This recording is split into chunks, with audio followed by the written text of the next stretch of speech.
गरीब काली नंद की 3 जादुई भाभी।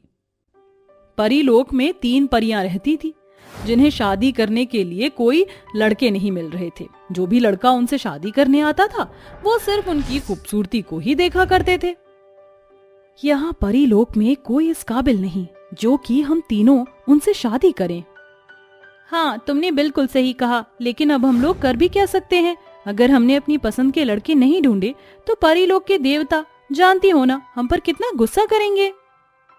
पर हमें हमारे दूल्हे परीलोक में नहीं मिले तो क्या हुआ?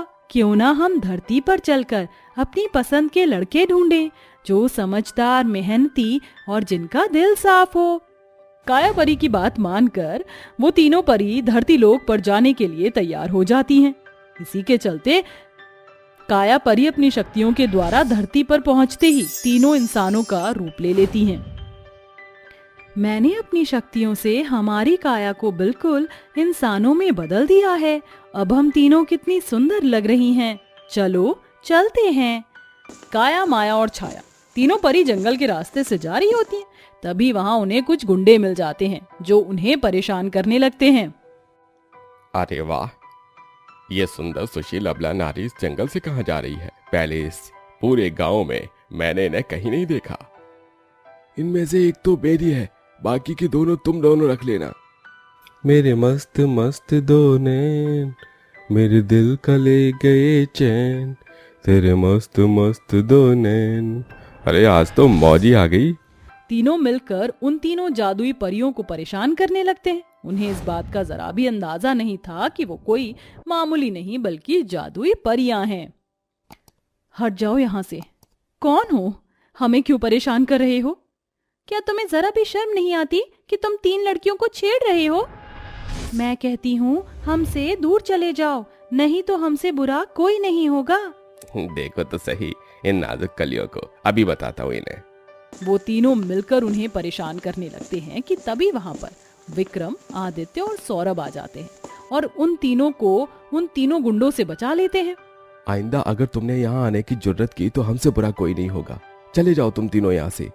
वह तीनों गुंडे वहां से भाग जाते हैं। तभी विक्रम उन तीनों जादुई परियों से पूछता है, कौन हो तुम तीनों और इस जंगल में क्या कर रही हो?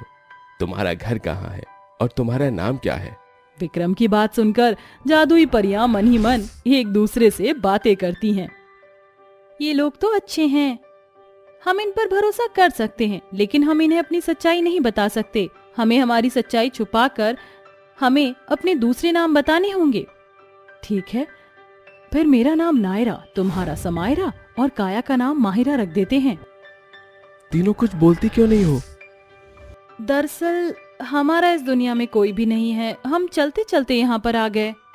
भूख प्यास से तड़प रहे हैं, हमारी मदद करो, हमारे ऊपर थोड़ा तो रहम करो। वो तीनों भाई गरीब थे लेकिन उनका दिल बहुत बड़ा था।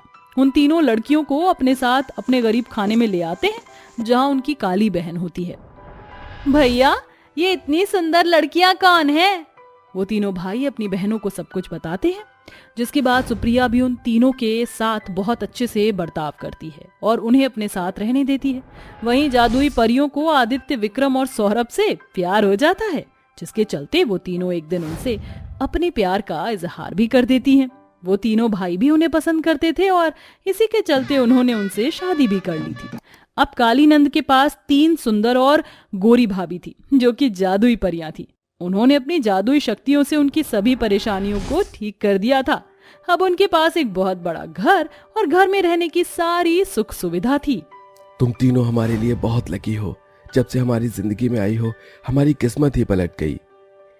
तुम तीनों हमारी जिंदगी में इस प्रकार आई जैसे आसमान से कोई परियां आ गई हों। हम परियां ही तो हैं। क्या मतलब? कुछ नहीं, हम तो बस ऐसे ही मजाक कर रहे थे। नायरा ऐसा कहकर बात को टाल देती है। वहीं वो तीनों भाई अपना खुद का एक बिजनेस खोलने की सोच रहे थे, जिसके चलते उन्हें काफी सारे पैसे चाहिए थे और इसी के चलते समायरा एक कमरे में जाकर अपनी जादुई शक्तियों से खूब सारा धन, सोना प्रकट करती है।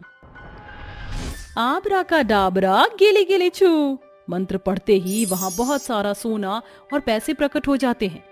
ये सब करते उसे धोखे से खिड़की से झांककर आदित्य, विक्रम और सौरभ देख लेते हैं। और वो तीनों उन तीनों बहनों से पूछते हैं, कौन हो तुम तीनों, बताओ, और तुमने अभी तक हमसे इतना बड़ा राज क्यों छुपाया? मैं हूँ काया परी, लोगों की काया पलट देती हूँ। मैं हूँ माया परी, जो धन की पूर्ति करती हूँ। मैं हूँ छाया परी, जो अन्न की पूर्ति करती हूँ। जब से हम तीनों इस घर में आई हैं, तब से हमने तुम्हारी सारी परेशानियां खत्म कर दी, और हमने ये सब तुम्हें इसलिए नहीं बताया क्योंकि हम तुम्हें खोना नहीं चाहते थे। हो सके तो हमें माफ कर देना। तीनों जादुई परियां रोने लगती हैं, जिसके चलते तीनों भाई उन्हें गले लगाकर माफ भी कर देते हैं। वहीं उस दिन के बाद से वो तीनों भाई अपनी बहन के लिए लड़का ढूंढने लगते हैं, लेकिन उसकी काली बहन को कोई पसंद नहीं करता क्योंकि वो बेहद काली थी। एक दिन जब एक लड़का उसे रिजेक्ट करके चला जाता है तो बेचारी सुप्रिया अपने कमरे में जाकर फूट फूट कर रोने लगती है। भगवान, आपने मुझे ऐसा क्यों बनाया? इससे अच्छा होता कि आप मुझे पैदा ही नहीं करते। मेरी तो किस्मत ही खराब है। मैं इतनी काली जो हूँ, मेरा तो मन करता है कि कहीं जाकर मर जाऊं। इस काले रंग के साथ जीने से तो अच्छा यही होगा कि मैं जिंदा ही नहीं रहूं। ये माहिरा सुन लेती है, जिसके बाद वो सुप्रिया के पास आती है और उससे कहती है, मेरे होते हुए तुम्हें परेशान होने की जरूरत नहीं है। मैं तुम्हारी इस परेशानी को हमेशा हमेशा के लिए खत्म कर दूंगी और फिर तुम्हारी शादी बहुत धूमधाम से होगी। माहिरा अपनी जादुई शक्तियों से सुप्रिया की काया ही पलट देती है। जहाँ सुप्रिया बहुत काली थी, वहाँ अब जादुई शक्तियों से वो बहुत सुंदर और गोरी हो जाती है। इसके बाद उसका रिश्ता बहुत बड़े और अमीर घर में हो जाता है और वो खुशी खुशी अपने ससुराल विदा हो जाती है। वहीं अब तीनों जादुई परियां अपने पतियों के साथ खुशहाल जीवन जी रही थीं कि परीलोक से एक यमदूत उनके पास आता है और उन्हें एक संदेश देता है। धरती पर रहने का तुम्हारा समय अब समाप्त हो गया है। परीलोक के देवता ने तुम्हें बुलाया है।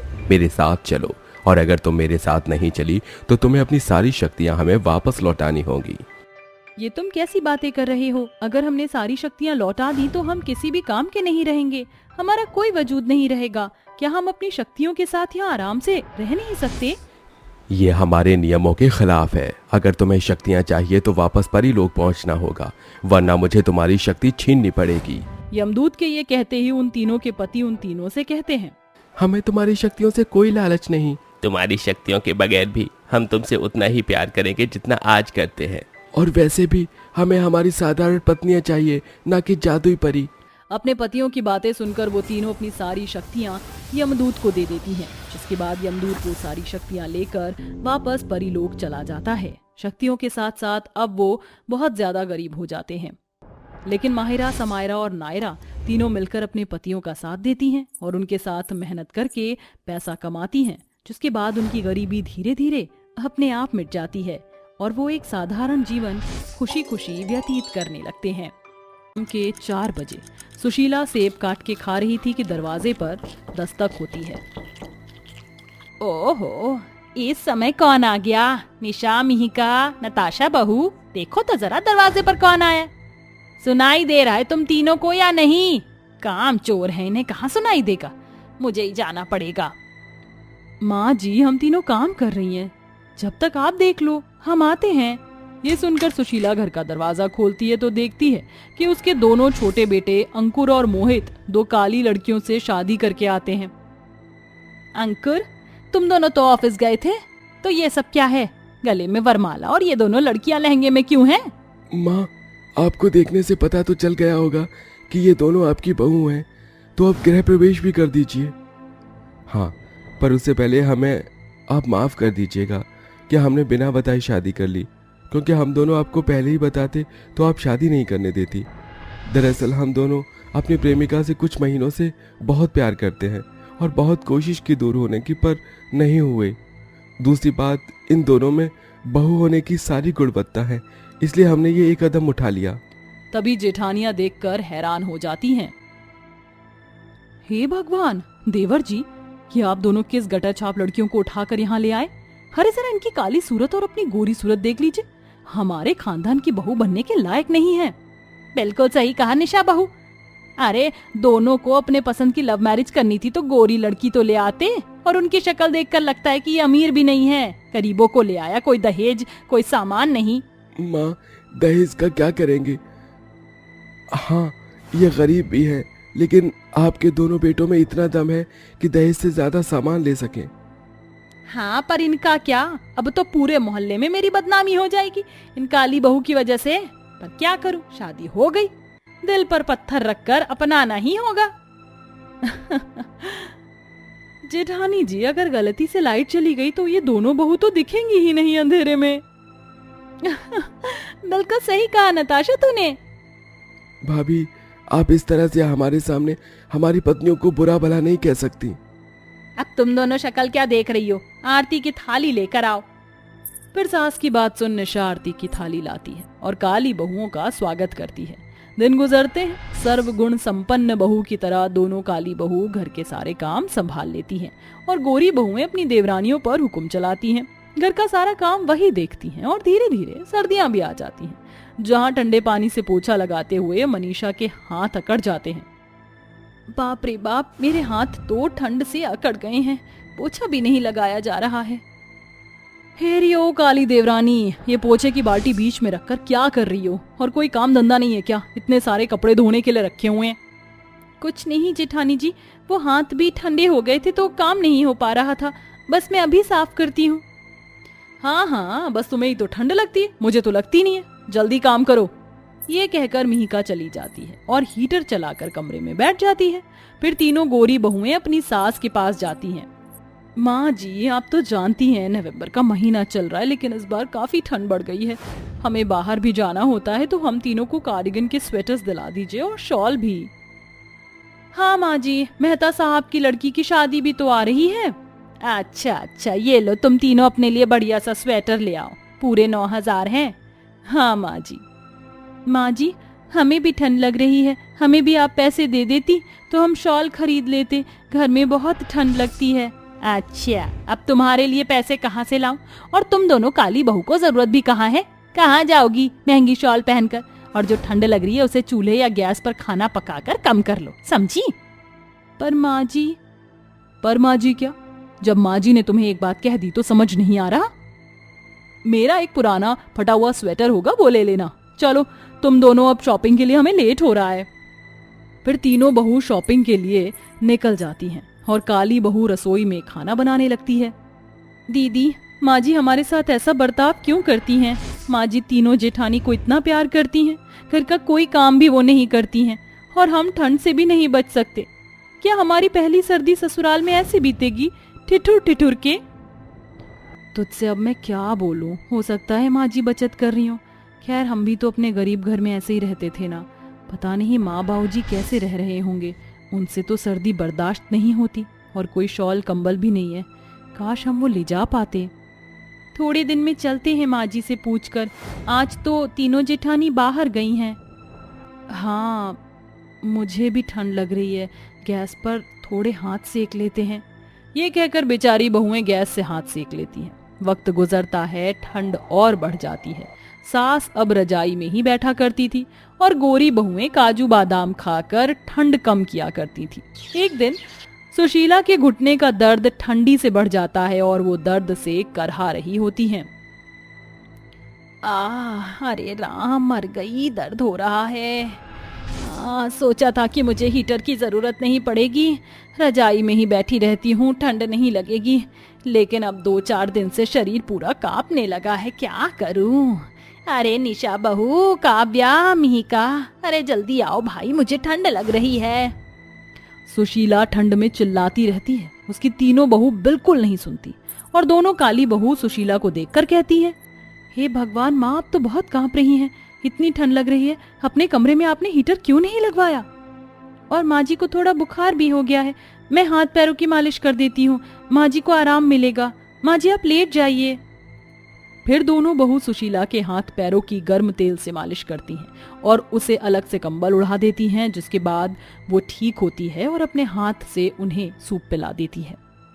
अरे तुम दोनों मेरी कितनी सेवा करोगी, मैंने तो उन तीनों मूर्ख बड़ी बहुओं को बुलाया था, उनका इतना साइड लेती हूँ, लेकिन उन्हें तो मेरी कोई फिक्र ही नहीं है।